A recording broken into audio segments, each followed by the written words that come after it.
Hi, everyone. Welcome to this interview. Now, it's a very special one because 5 years ago in June 2018, the Straits Times launched its first ever podcast, Health Check, discussing health matters. And now 5 years and 4 million downloads later, ST Podcasts has 10 channels and 15 shows under its umbrella, spanning a wide range of topics from eco issues and career tips to geopolitics and pop culture. Now, we have with us today podcast editor Ernest Lewis. He's joining us to share more about ST's podcasting journey. Welcome, Ernest. Hi, Sam Joe. Good to be here. How are you? I'm really good. I'm super excited to hear all about how the 5 years have just flown by, basically. Yeah, it's my first time on Telum Media as well. Welcome. First and hopefully not the last. We're also very lucky to have with us some of the Newsroom's podcast hosts with us today. So from True Crimes of Asia, we have Tan Tem Mei. Tem Mei, hi. Hello. Tem Mei, you're usually based in Thailand, I know, but you're now working in the Philippines, I gather. Yeah, so now I'm in Manila for the week just for a workshop so that I can be a better journalist. Yeah. And we also have with us from Career Talks, Tae Hong Yi. Hong Yi, hi. He's also calling in from overseas, from KL, I believe. Calling in from Kuala Lumpur. I'm on a holiday. I just returned to Singapore from Vietnam 2 days ago from a work trip. So it's been about 4 flights in 4 days. Thank you for taking time off your busy schedules, even on your leave, to join us for this Telum Media exclusive interview. Thank you so much. And of course, we have with us, last but not least, Jen Lee from Pop Vultures, a pop culture podcast by the Straits Times. Jen Lee, I see you're coming all the way from the studio where you just recorded an episode of Pop Vultures. Is that right? Yes, hello. I just recorded an episode about the wave of Me Too allegations in Taiwanese entertainment. So you can watch out for that. It's a bit dark, but yeah, it's what it is. Yes, it's pop culture and it's all the juicy goss. You can trust Jen Lee to fill you in on all of that, right? Okay, thanks for joining us. Ernest, ST Podcasts recently turned 5 in June. In fact, you guys had a mini celebratory event last month. So congratulations, first and foremost. Now, I just wanted to know, how would you say the podcast landscape has changed, since you first started in 2018? Yeah, I think when we started in 2018, actually, we were, I don't think every one of us was convinced, but there were a few figures in senior management who felt that maybe we should try something and just start it first. And as you know, podcasting used to be popular in the late 2010s. And then my observation is that when the iPhone and the smartphones came in, that sort of killed it off because that was the advent of people watching videos on their phones. So podcasting as a medium wasn't as popular. And the main reason why there was a rise in podcasting in the last, say, 10 years, especially in the US and Europe, is the advent of Bluetooth. So Bluetooth actually makes it possible to hook your phone to speaker devices remotely at home. And even in the car, people are not really listening to radio only. They are able to stream their favorite podcasts onto their car speakers as they drive to work. So there's a lot more choices, a lot more options for audio on demand. And I think that was the key changer, especially, and we started to notice that in Asia. And of course, we tried to be the first movers among mainstream media here in Singapore about 5 years ago. And to be honest, I'm quite surprised at the progress because I never thought we'd be here in this situation at this level, at this performance level. We knew we wanted to try it, but it just kept growing and growing. And last year we hit 1 million downloads alone in 1 year. And that was pretty impressive. So out of the 4 million, last year was just 1 million. So I think we're on a good trajectory. And we also won an award for the best podcast in Asia last year, Unsolved Mysteries of Southeast Asia. So we're very excited to do the ongoing follow-up, which is True Crimes of Asia. And of course, I've got a regular suite of shows and great colleagues that I collaborate with. It's very much a team effort. And it's nice to see everyone having fun with this audio medium. Yeah. And I think that's the key thing. We're blending our knowledge, subject knowledge as journalists. We're blending it with good guest speakers. And at the same time, I think my podcasters are also having fun. So I think that's the key thing to the success so far. And we have good cross section of the audience. Basically 70% are from Singapore. And then the second biggest listening base is from the United States. That's about 5%. And then we've got Malaysia in third, and then Japan, interestingly, in fourth, and then Australia in fifth.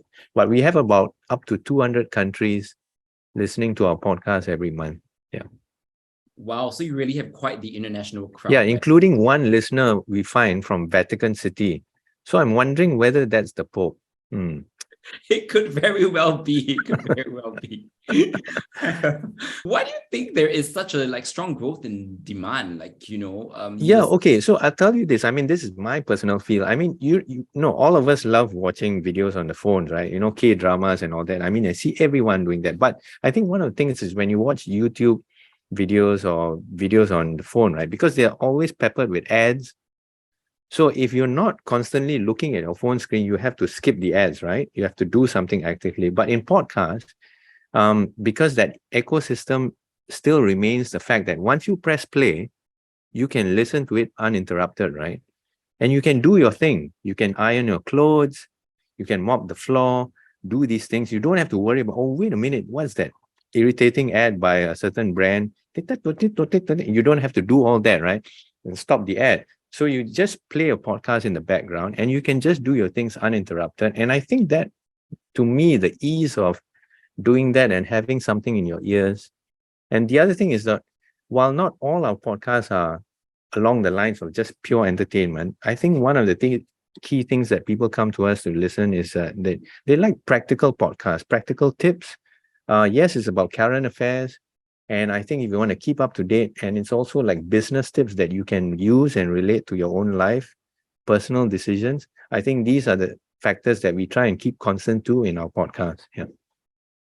Interesting. So who would you say is your main target audience? I know you have different, podcasts and channels for different folks, right? But based on the stats and feedback, who are you aiming to target the most? And I would say the first few years, of course, the most popular shows is Asian Insider and Health Check, right? So those are the top two. And as I said, that's the demographic. It's about 45 to 59. Then we find there are certain shows that, in your opinion, Pop Vultures, Sports, they are all up there now. And even in your opinion, which is basically about social impact talking points in society, right? We are trying to skew that to have more youth voices on the show. So in the last 6 months, I've invited a lot more youth onto the show to talk about different things like cost of living, prices of HDB flats even. We talked about all these points in the lead up to the budget as well, the budget debate in Parliament.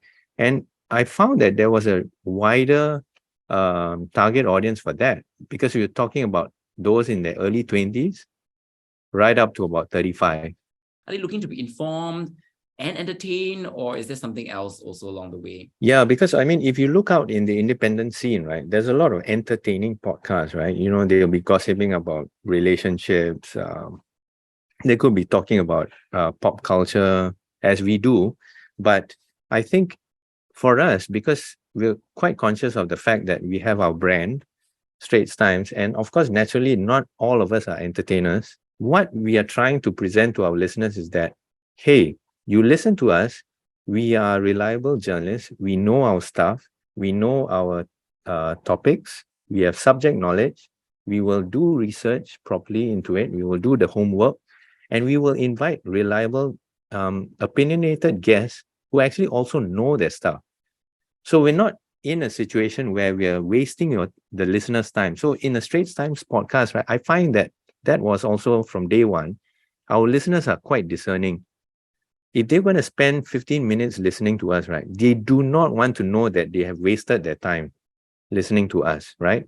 Ideally, we're trying to make sure that all of our podcasts, we're not wasting their time talking about fluff, not doing our homework, not knowing our topics at all, inviting dodgy guests who are just there just to whip up something controversial, but actually there's no substance.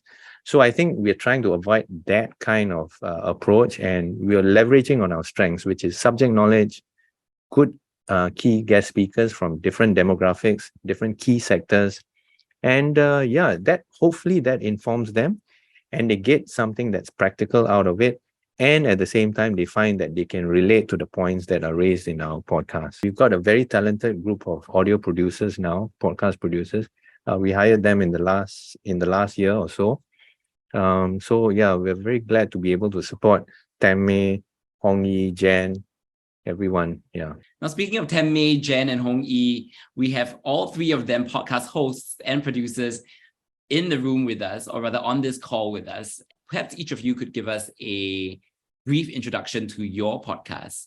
What is it about and what can listeners expect? Maybe we can start with you first, Tammei.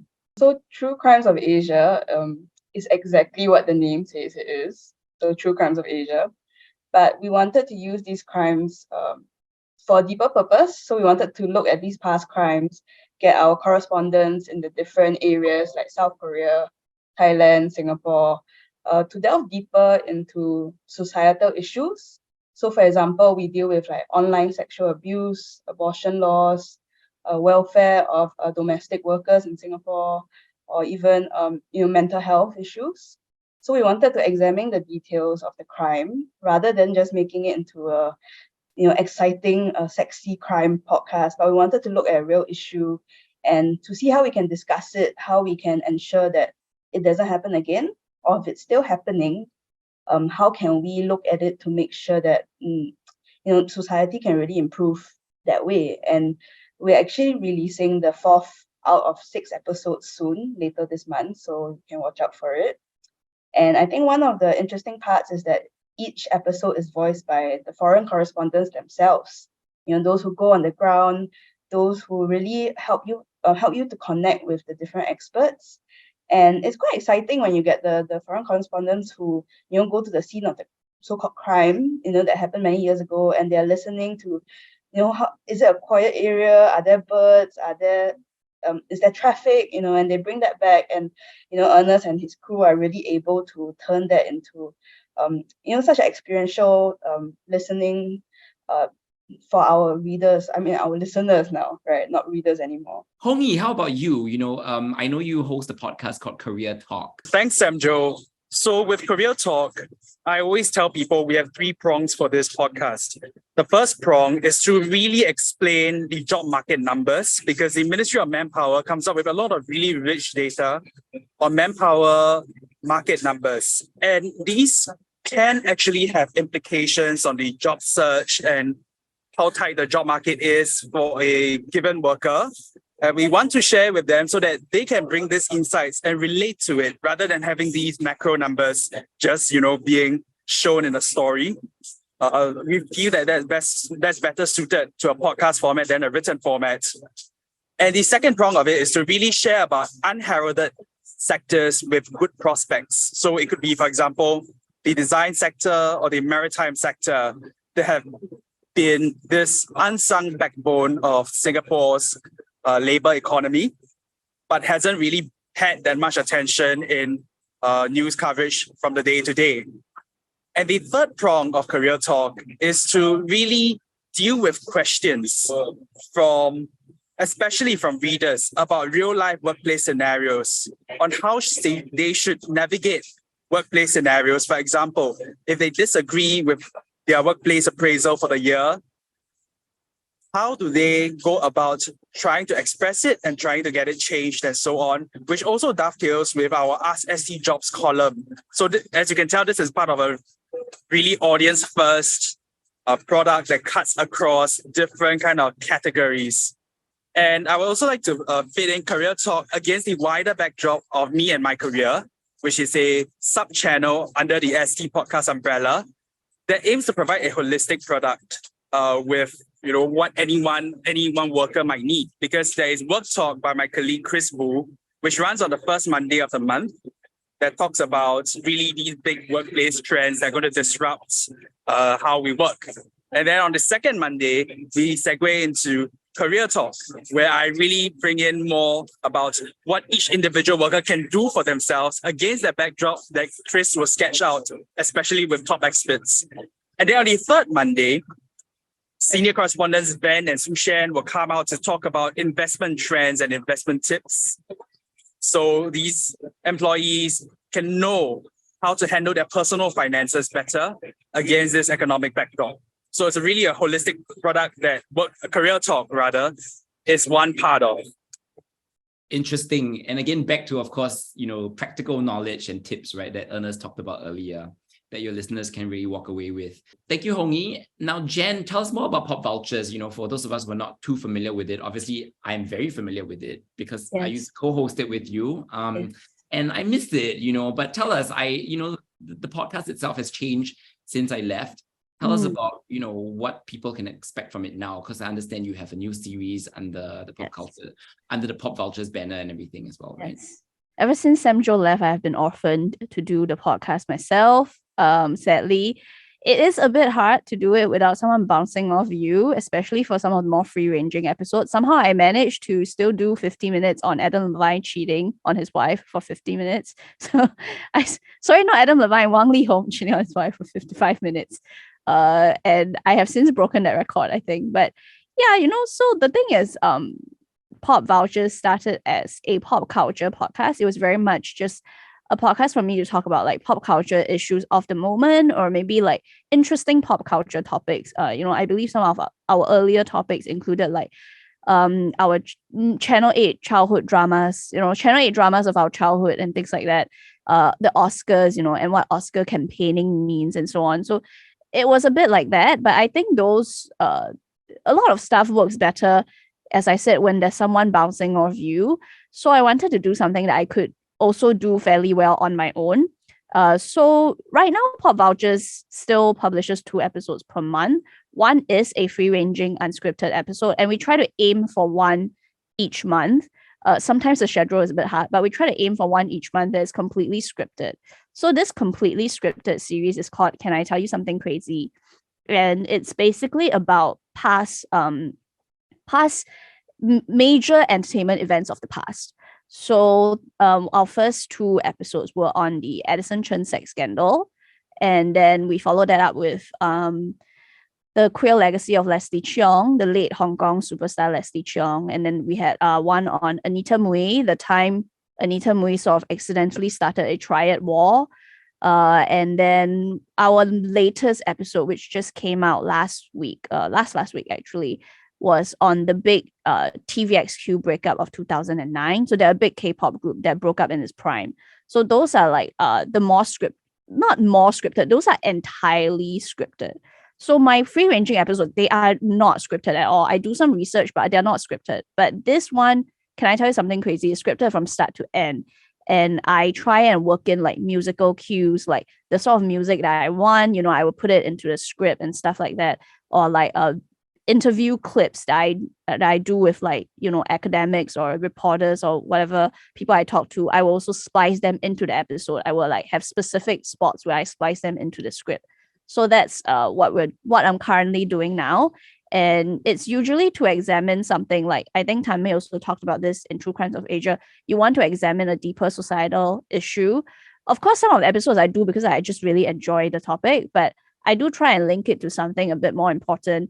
Like, for TVXQ, for example, it was very much also about the K-pop industry and how it has evolved because, labor rights in the earlier eras of K-pop, the rights of K-pop stars was not fully considered. And there were a lot of issues with like, overworking and so on and so forth, and like not being taken care of or being taken advantage of, being exploited and things like that. And that has sort of changed over the years, in large part, at least it's limited, but in large part because of the TVXQ lawsuit and so on and so forth.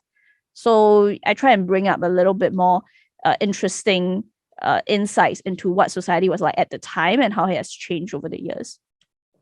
Love that. And I love how all of your podcasts kind of like, even if you touch on like very specific incidents, from the past, you always, try to connect it to like a bigger picture, and what that means for, I guess, society as a whole, right? And the next question is an open one for everyone, including Ernest.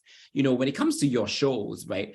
What types of guests are you most interested in having on, and what is the best way for a PR or comms team to pitch to your team? So for any like PR professional who wants to pitch their own guest speakers, because they feel the guest speakers have something in common with our podcast shows, I would recommend, and they don't know where to start, I would recommend them that they Google ST Podcasts, and then that brings them to our landing page. And then in there, we have a guide to ST Podcasts, where it lists out all our shows, and each show has a synopsis. And I would suggest to PR professionals and media professionals, read those show synopsis. That gives you an idea of what the show is about. And if you feel that your guest speaker can contribute on these topics, for example, like Green Pulse, where we look at eco issues and climate financing and climate change, climate crisis issues, then yes, you can write to us at podcast@sph.com.sg. And that usually will be filtered down, and we will then refer them to our various individual show hosts. Yeah.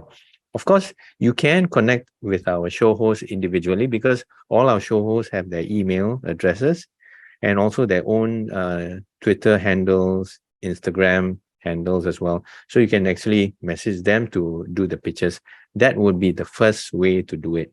And the kind of guest speakers I guess we are looking for would be, in the case of Hong Yi, I'll let him explain the kind of guest speakers that they are looking for, but it would be more like proper, reliable guest speakers from the actual industries, right? And then we also sometimes mix it with students who are aspiring to get into these job sectors.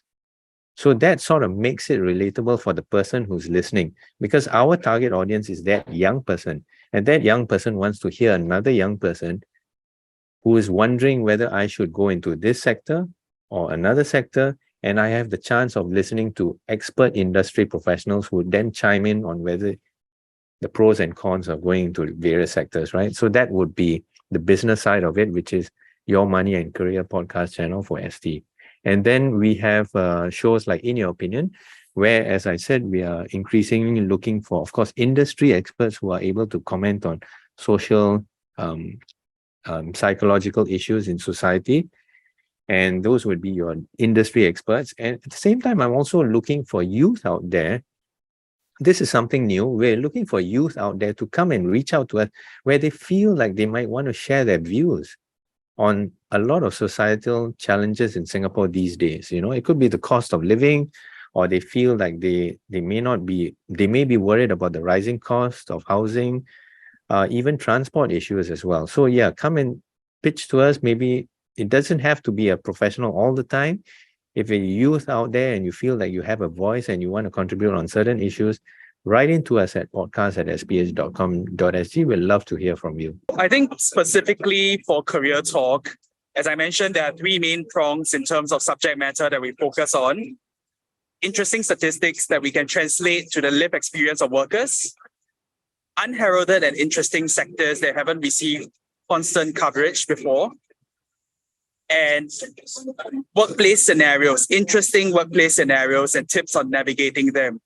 So I think the first way of really maximizing the chance for success for any pitch is to have a sharp angle that relates squarely on any of these three prongs that we have in mind for Career Talk.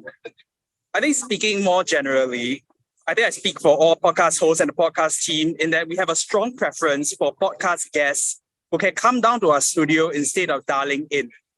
Because sometimes we do have PRs who pitch to us, or they say yes to our request, but they do so by having guests who can only dial in. And we think that it reduces that sort of spontaneous interaction. It becomes a lot less kind of authentic, I feel, and spontaneous.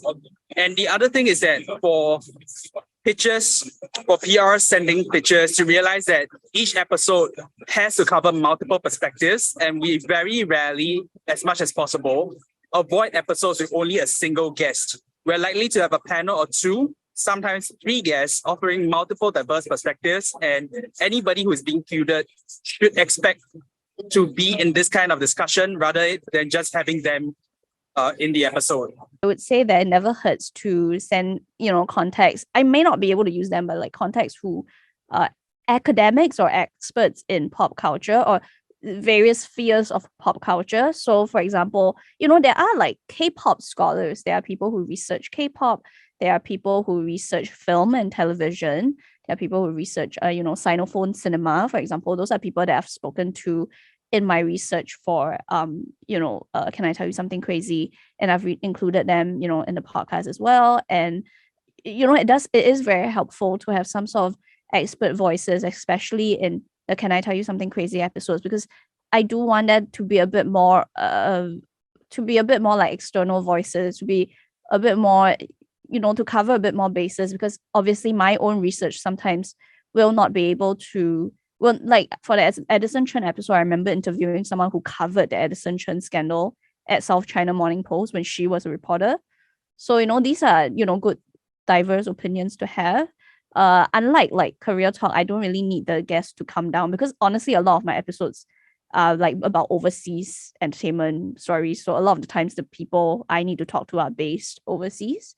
So that's not as much of an issue for me.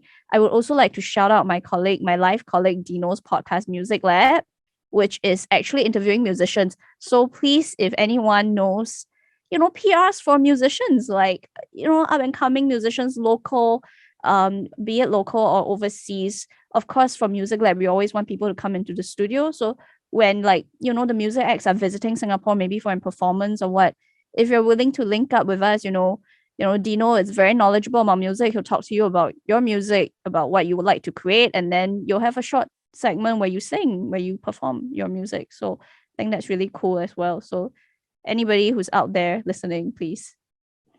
All right, Coldplay and Taylor Swift, you heard that. Mama Smith.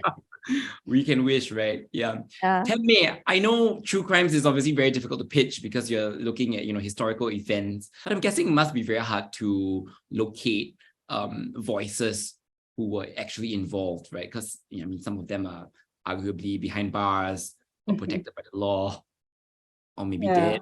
Right? I mean, in the event that a PR or media practitioner has a contact that can link us up with a voice that can really speak about their experience or what they saw, why not? But I think actually the interesting part is that I've met some PR people who have heard the podcast and they're very excited because they themselves, I mean, like you, Samjo, are interested in true crime, and they've actually had some suggestions to what crimes we can actually look at, things that they are truly interested in. So I mean, it doesn't need to be for an expert point of view, but if you yourself as a practitioner do have some interesting tips and want us to look into some stuff, I guess why not? Could be fun. As a listener and as a fan, right? Instead of right. as a PR practitioner. I see just to link us up, and we can talk about true crime over drinks, right? I have 3 P's to recommend, right? So pitch, podcast. The final P is the most important, patience. So in the early days when we were setting up our podcast and all that, I mean, we had to reach out to many people and they were not interested in coming on our podcast because we are unproven. But these days we have many pitches coming in and we have yet to get through the mailbox. It's stacking up and stacking up. So my advice is, because we have so many pitches coming in now, just have patience and send us again and again. Sometimes you might catch the right time when we finally are able to sift through, or sometimes we just need a reminder. Oh, wait a minute, I might have missed this out, and then we will look through that pitch. So patience, yes. One of the things about our address, which is podcast@sph.com.sg, is that you can send pitches for the Straits Times there. And at the same time, our Business Times colleagues, so if you have really hardcore industry news, business industry news, or pitches that you want to send for the Business Times podcast, you can also send it to the same address.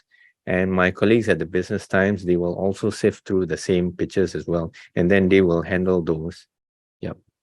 Interesting. So it all goes to the same inbox, right? Yes. Same part of the big SPH family, I guess. Yeah. So you're hitting 2 brands with 1 mailbox, which is the Straits Times and the Business Times. Ernest, thank you so much for sharing. And of course, Temme, Hongi, and Jen also for taking the time off your busy schedules, even though Hongi, you're on leave. Jen, you just recorded a podcast, and Temme, you're on course in the Philippines. Thank you so much for joining us from all over the world, like even all the way from Toa Payoh North. Really appreciate it. Thank Thanks, you. Andrew. Thanks, Okay, take care Andrew. everyone and see you soon. Bye.